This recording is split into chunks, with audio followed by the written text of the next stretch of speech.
राजकुमार सिद्धार्थ एक सुखी जीवन व्यतीत किया करते थे और उनके पास वह सब कुछ था जो एक राजकुमार के पास होना चाहिए, जैसे कि भव्य महल, स्वादिष्ट भोजन और मनोरंजन के अनगिनत साधन। लेकिन राजकुमार सिद्धार्थ के भीतर एक गहरी बेचैनी थी। उन्हें दुनिया के दुख, बीमारी, बुढ़ापा और मृत्यु के बारे में जानने की तीव्र इच्छा थी। एक दिन राजकुमार सिद्धार्थ महल से बाहर निकलने का अवसर पाकर दुख, बीमारी, बुढ़ापे और मृत्यु का साक्षात्कार किया। यह उनके लिए एक गहरा सदमा था। उन्होंने महसूस किया कि इन दुखों से कोई भी छूटा नहीं है, चाहे वह राजा हो या प्रजा हो।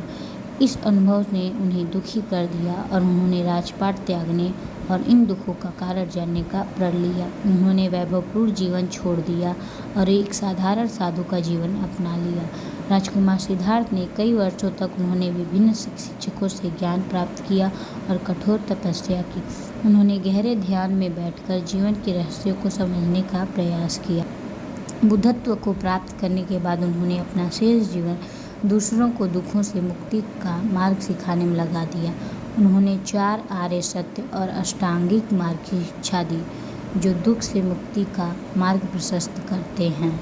गौतम बुद्ध की कहानी हमें यह सिखाती है कि सच्ची खुशी भौतिक सुखों में नहीं, बल्कि ज्ञान और करुणा के मार्ग पर चलने में मिलती है।